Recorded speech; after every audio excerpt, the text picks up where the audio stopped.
Good morning दोस्तों, कैसे हैं आप लोग। उम्मीद है आप लोग अच्छे से होंगे। आज हम बिहार बीएड एंट्रेंस के 2023 के लिए 40 महत्वपूर्ण प्रश्नों को देखेंगे।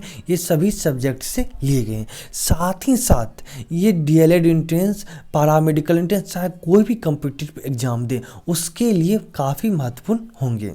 इसलिए आपको कहीं ना कहीं फ़ायदा जरूर कर जाएगा। बीएड एंट्रेंस में तो फ़ायदा करेगा ही, बाकी सभी एग्ज़ाम के लिए उतना ही फ़ायदेमंद है। चलिए शुरू करते हैं। कारण निम्नलिखित में कौन पुनः सत्यशोधक समाज के संस्थापक थे। ऑप्शन है ज्योतिबा फुले, महादेव गोविंद रानाडे, बाल गंगाधर तिलक, रामकृष्ण गोपाल भंडारकर। तो इसका सही आंसर हो जाएगा ज्योतिबा फुले। ज्योतिबा फुले ने एक पुस्तक लिखी है जिनका नाम है गुलामगिरी। ज्योतिबा फुले दलितों के लिए आवाज़ उठाते थे। ये भी प्रश्न बहुत बार पूछा जा चुका है। तो गुलामगिरी पुस्तक के लेखक ज्योतिबा फुले, पुनः सत्यशोधक समाज के लेखक ज्योतिबा फुले। महादेव गोविंद रानाडे ने पूना सार्वजनिक सभा की स्थापना की है। पूना सार्वजनिक सभा की स्थापना किए महादेव गोविंद रानाडे ने। जबकि प्रार्थना सभा की स्थापना किए हैं आत्माराम पांडुरंग। और बाल गंगाधर तिलक ने मराठा और केसरी नामक पत्रिकाएं लिखी हैं। और आपको बता दें कि आर्य समाज की स्थापना 1875 में दयानंद सरस्वती जी ने किया। साथ ही इन्होंने कहा था वेदों की ओर लौटों का नारा दिया था। अब आता है हमारा अगला प्रश्न। ब्रिटिश भारत की राजधानी। ब्रिटिश भारत की राजधानी को कलकत्ता से दिल्ली स्थानांतरित किए जाने के समय भारत का वायसराय कौन था। ऑप्शन है Lord Ripon, Lord Dalhousie, Lord Hardinge, Lord Dufferin. इसका सही आंसर हो जाएगा लॉर्ड हार्डिंग। 1912 में देखिए घोषणा, दिल्ली दरबार 1911 में घोषणा हुआ था कि ब्रिटिश भारत की राजधानी कलकत्ता से दिल्ली स्थानांतरित की जाएगी। लेकिन स्थानांतरित कब किया गया 1912 में।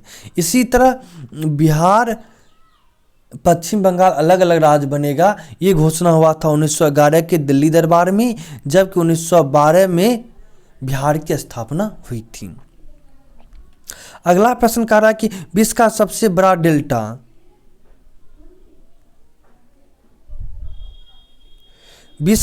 बड़ा डेल्टा बना Mississippi, Missouri, Ganga Brahmaputra, Yangtze, क्यांगो, हुआंगे।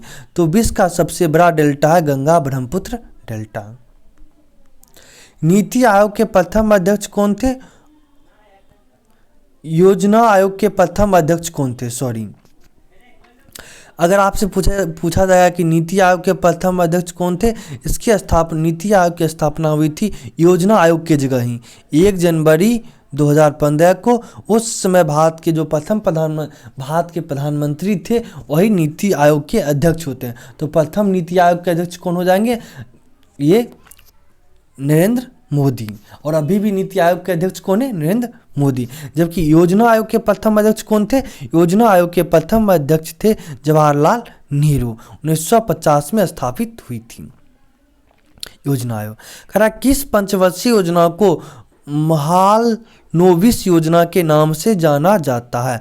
ऑप्शन है पहली पंचवर्षीय योजना, दूसरी पंचवर्षीय योजना, तीसरी पंचवर्षीय योजना, पांचवी पंचवर्षीय योजना। तो सही आंसर हो जाएगा दूसरी पंचवर्षीय योजना। देखिए पहला पंचवर्षीय योजना में कृषि पर ध्यान दिया गया था, दूसरा पंचवर्षीय योजना में उद्योग पर, और तीसरा पंचवर्षीय योजना में कृषि और उद्योग दोनों पे।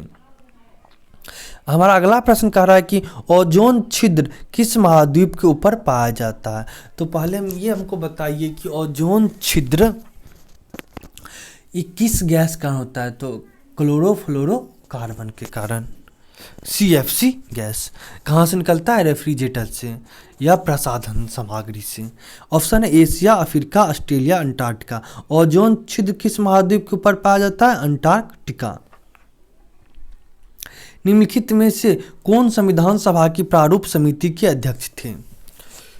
ऑप्शन है KM Munshi, BR Ambedkar, BN Rao, SN Mukherjee. तो संविधान सभा की प्रारूप समिति के अध्यक्ष थे BR Ambedkar, Bhimrao Ambedkar.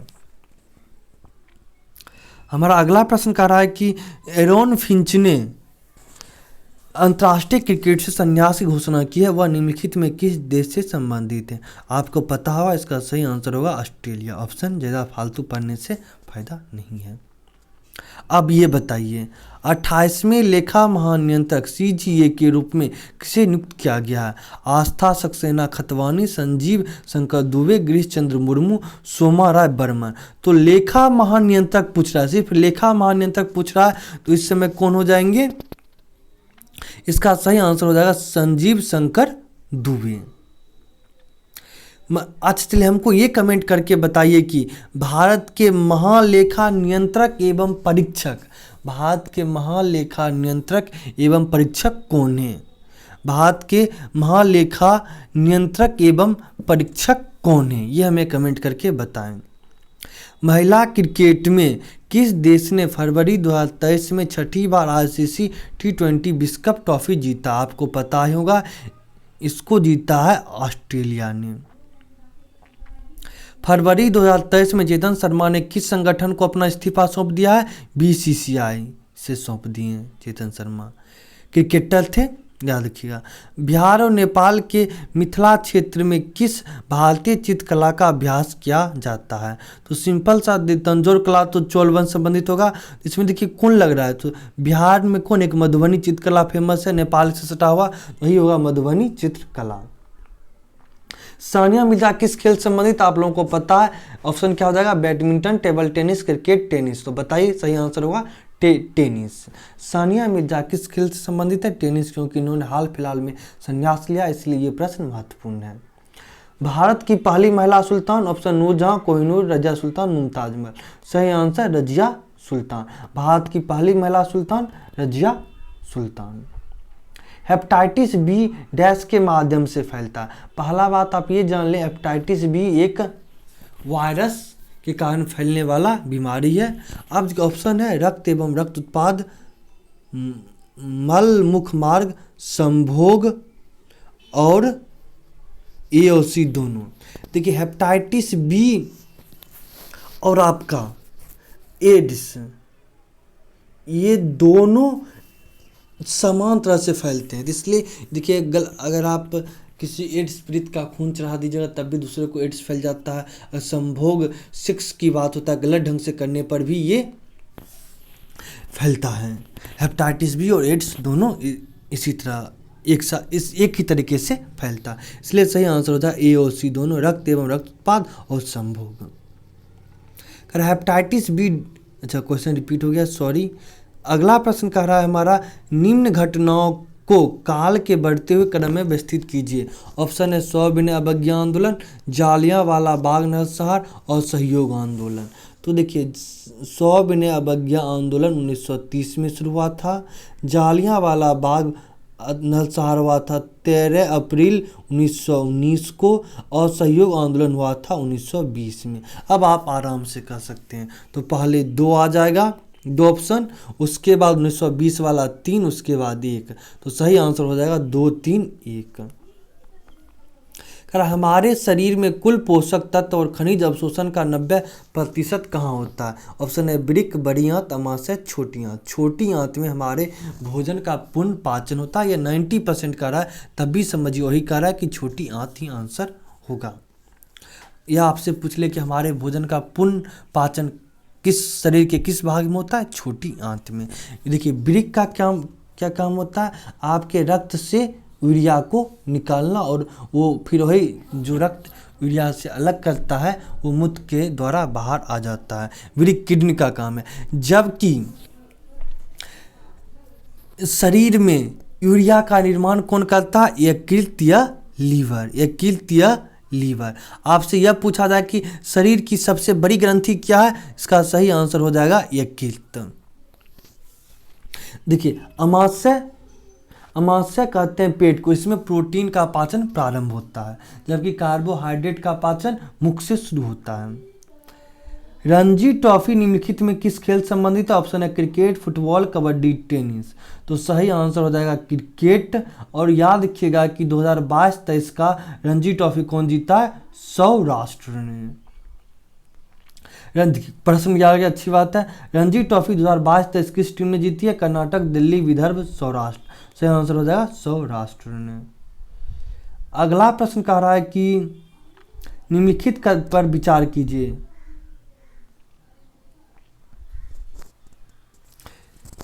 Carbon monoxide, nitrogen oxide, ozone, sulphur dioxide वातावरण में उपयुक्त में से किनकी अधिकता होने से अम्ल वर्षा होती है? आप लोगों को बहुतों बार बता चुके हैं कि अगर अम्ल वर्षा होगी तो दो गैस कारण, नाइट्रोजन ऑक्साइड और सल्फर डाइऑक्साइड। यही क्या बना लेगा? HNO3 नाइट्रिक अम्ल, H2SO4 सल्फ्यूरिक अम्ल। तो हमेशा याद किया क्या आंसर हो जाएगा? नाइट्रोजन ऑक्साइड और सल्फर डाइऑक्साइड, हमेशा याद किया। तो सही आंसर क्या हो जाएगा? 2 और 4 ऑप्शन, यहाँ पे होगा 2 और 4 ऑप्शन। अगला प्रश्न कर रहा है कि भारतीय संविधान का कौन सा भाग नागरिकता से संबंधित है? देखिए, पहला भाग संबंधित है राज्य से, दूसरा भाग संबंधित है नागरिकता से, तीसरा भाग संबंधित है आपको फंडामेंटल राइट या मूल अधिकार से, चौथा भाग संबंधित है राज्य के नीति निर्देशक तत्व से, चौथा भाग के खंड ए में है मूल कर्तव्य। ध्यान रखिएगा। सौर ऊर्जा द्वारा किस ऊर्जा को विद्युत ऊर्जा में परिवर्तित किया जाता है? ऑप्शन है रासायनिक ऊर्जा, परमाणु ऊर्जा, सौर ऊर्जा, चुंबकीय ऊर्जा। तो सही आंसर हो जाएगा सौर ऊर्जा। देखिए, सोलर प्लेट पे सौर की लाइट पड़ती है, सूर्य की लाइट पड़ती है, उससे करंट बनता है। देखिए, बल्ब में यूज कर लेते हैं, बल्ब जलाने में तो क्या होता है? सौर ऊर्जा से विद्युत ऊर्जा में परिवर्तित किया जाता है। भारत की आज़ादी के बाद बिहार के पहले मुस्लिम राज्यपाल कौन थे? Doctor Akhlaqur Rahman Kidwai, Shri Mohammad Yunus Saleem, doctor Zakir Hussain, Shri Mohammad Shafi Qureshi. सही आंसर हो जाएगा डॉक्टर जाकिर हुसैन। एक बात और आप याद रखें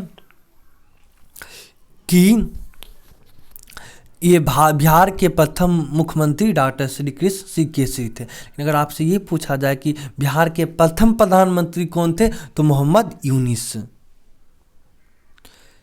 बिहार में निम्नलिखित में से कौन व्यक्तिगत सत्याग्रह के पहले सत्याग्रही के रूप में थे? बहुत ही अच्छा क्वेश्चन है। निम्नलिखित में कौन व्यक्तिगत सत्याग्रह के पहले सत्याग्रही के रूप में थे? ऑप्शन है डॉक्टर राजेंद्र प्रसाद, श्री कृष्ण सिन्हा, अनुग्रह नारायण सिंह, गौरी शंकर सिंह। अब सुनिए, अगर आपसे भारत में पूछा जाए कि कौन व्यक्तिगत सत्याग्रह के प्रथम सत्याग्रही थे, तो आंसर क्या बोलेगा? विनोबा भावे। दूसरा पूछा जाए तो क्या आंसर बोलेगा? जवाहरलाल नेहरू। लेकिन अगर आपसे ये पूछा जाए कि बिहार में व्यक्तिगत सत्याग्रह के प्रथम सत्याग्रही कौन थे, आंसर होगा श्री कृष्ण सिंह केसरी। दूसरा पूछा जाए तो डॉक्टर अनुग्रह नारायण सिंह। ध्यान रखिएगा। कंप्यूटर का जनक कौन है? Norton, Dennis Ritchie, Charles Babbage, James Gosling. Answer हो जाएगा चार्ल्स बेबेज। सुशासन दिवस हर साल कब मनाया जाता है? Very important question, VVI question. Option है 23 दिसंबर, 24 दिसंबर, 25 दिसंबर, 26 दिसंबर। सही आंसर हो जाएगा सुशासन दिवस 25 दिसंबर को मनाया जाता है। किनके याद में? अटल बिहारी वाजपेयी जी की याद में 25 दिसंबर को सुशासन दिवस मनाया जाता है। 26 दिसंबर को क्या मनाया जाता है? वीर बाल दिवस।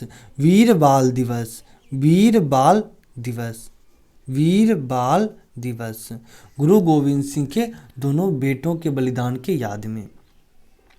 अगला प्रश्न कह रहा है कि विश्व पर्यावरण दिवस कब मनाया जाता है? विश्व पर्यावरण दिवस, रुकिए एक मिनट, थोड़ा सा ये भाव खा रहा है। हाँ, विश्व पर्यावरण दिवस, हाँ, विश्व पर्यावरण दिवस किस दिन मनाया जाता है? ऑप्शन है 1 दिसंबर, 5 मार्च, 22 अप्रैल, 5 जून को। तो सही आंसर हो जाएगा 5 जून को। 5 जून को विश्व पर्यावरण दिवस मनाया जाता है। 22 अप्रैल को, देखिए 22 अप्रैल को मनाया जाता है आपको बिहार दिवस। बिहार दिवस 22 मार्च को आपको मनाया जाता है बिहार दिवस। 1 दिसंबर को मनाया जाता है एड्स दिवस। आप हमें कमेंट करके ये बताएं कि 22 अप्रैल को कौन सा दिवस मनाया जाता है। मातृभाषा को बढ़ावा देने के लिए फरवरी 2022 में किस दिन को अंतर्राष्ट्रीय मातृ दिवस के रूप में मनाया जाता है? याद रखिए, आंसर से कोई मतलब नहीं रखना। 21 फरवरी को अंतर्राष्ट्रीय मातृभाषा दिवस 21 फरवरी को ध्यान रखें। विश्व ब्रेल दिवस हर साल कब मनाया जाता है? आंसर याद रखिएगा 4 जनवरी को। विश्व ब्रेल दिवस हर साल 4 जनवरी को मनाया जाता है। भारत में हर साल राष्ट्रीय युवा दिवस कब मनाया जाता है? भारत में हर साल राष्ट्रीय युवा दिवस 12 जनवरी को मनाया जाता है, जबकि 23 जनवरी को पराक्रम दिवस मनाते हैं नेताजी सुभाष चंद्र बोस की जयंती के अवसर पर, जबकि 31 अक्टूबर को एकता दिवस मनाते हैं सरदार वल्लभ भाई पटेल के याद में, उनके जन्म दिवस के आधार पे याद में। पेनिसिलिन की खोज किसने की? ऑप्शन है Charles Darwin, Alexander Fleming, Gregor Mendel, Louis Pasteur. कि लुई पास्चर ने आपको खोजा है पोलियो का टीका। नहीं सॉरी, लुई पास्चर ने आपको खोजा है चेचक का टीका, जबकि एडवर्ड जेनर ने खोजा है इम्यूनोलॉजी का उन्होंने सिद्धांत दिया है। पेनिसिलिन की खोज की है अलेक्जेंडर फ्लेमिंग ने। पेनिसिलिन की खोज किसने की है? अलेक्जेंडर फ्लेमिंग ने। जबकि टीका का खोज कौन किए हैं? टीका का खोज किए एडवर्ड जेनर ने। और एंटीबायोटिक प्रथम, पेनिसिलिन क्या एंटीबायोटिक, और आपसे पूछा जाए कि प्रथम एंटीबायोटिक की खोज किसने की है? अलेक्जेंडर फ्लेमिंग ने। यह पहला एंटीबायोटिक कौन है? पेनिसिलिन, उसका खोज कौन किया? अलेक्जेंडर फ्लेमिंग ने। अगर आपसे ये पूछा जाए कि इम्यूनोलॉजी हो गया प्रतिरक्षा प्रणाली से संबंधित, का खोज कौन किए? एडवर्ड जेनर ने इन्होंने टीका का भी खोज किया है, जबकि लुई पास्चर ने किस चीज का खोज किए? चेचक का टीका का। 1 एचपी में कितना होता है? 736 वाट, 746 वाट, 748 वाट, 756 वाट। 1 एचपी होता है आपको 746 वाट। अगला प्रश्न कह रहा है कि हेपेटाइटिस यकृत शोथ किसके द्वारा फैलता है? आपने भी जस्ट पढ़ा है विषाणु से। निम्नलिखित में से किस पादप वर्ग का उभयचर कहा जाता है, जो भूमि और जल में दोनों में उत्पन्न होता है? इसका सही आंसर होगा ब्रायोफाइटा। याद रखिए, अच्छा क्वेश्चन है। टमाटर किस अम्ल का प्राकृतिक स्रोत है? टमाटर किस अम्ल का प्राकृतिक स्रोत है? ऑप्शन है acetic acid, citric acid, tartaric acid, oxalic acid. सही आंसर हो जाएगा ऑक्जेलिक एसिड। उत्तल दर्पण द्वारा बनने वाले प्रतिबिंब सदैव डैश और डैश होते हैं। देखिए, उत्तल दर्पण में जो भी प्रतिबिंब बनेगा वो सीधा बनेगा, आभासी बनेगा और छोटा बनेगा। तो अब देखिए ऑप्शन क्या, आभासी और सीधा, इस यहाँ पर दिख रहा है, तो आंसर हो जाएगा आभासी और सीधा। डैश पहले व्यक्ति थे जिन्होंने कोशिकाओं की खोज की थी? Alexander Fleming, Francis Crick, Robert Hooke, Ernest Rutherford ने। तो सही आंसर हो जाएगा रॉबर्ट हुक ने। जबकि अलेक्जेंडर फ्लेमिंग ने पेनिसिलिन एंटीबायोटिक खोजा, जबकि अर्नेस्ट रदरफोर्ड ने यह बताया कि परमाणु में नाभिक होगा। अल्फा किरण का इफेक्ट सोने के पत्थर पर इन्होंने ही दिखाया था। विटामिन ए की कमी से कौन सा रोग होता है? अब देखिए, ये विटामिन ए की कमी से कौन सा रोग होता है? ऑप्शन है बेरी पता है विटामिन B1 की कमी से होता है। अस्कर्वी आपको किससे होता है? विटामिन सी से। रतौंधी होता है विटामिन ए से। सूखा रोग रिकेट्स होता है विटामिन डी से। अब आप कुछ बात और भी याद रखिएगा। आपको क्या याद रखना है कि विटामिन के रक्त को थक्का जमाने में सहायता करता है। विटामिन B12 जिसका नाम है साइनोकोबालेमिन, उसमें कोबाल्ट की मात्रा पाई जाती है। मानव शरीर की सबसे लंबी अस्थि कौन सी होती है? ऑप्शन है फीमर, ह्यूमरस, टिबिया, रेडियस। तो फीमर जांघ की हड्डी होती है, वो मानव शरीर की सबसे लंबी अस्थि होती है, जबकि मानव शरीर की सबसे छोटी हड्डी कान की हड्डी होती है, जिसे स्टेपीज कहते हैं। उसे क्या कहते हैं? स्टेपीज। आज ये प्रश्न खत्म होते हैं। आप हमारे टेलीग्राम चैनल उपागम एकेडमी को भी ज्वाइन कर सकते हैं, वहाँ पे भी आपको बहुत सारा इन्फॉर्मेशन मिलेगा। तो आज के लिए इतना ही रहते, ठीक है, धन्यवाद।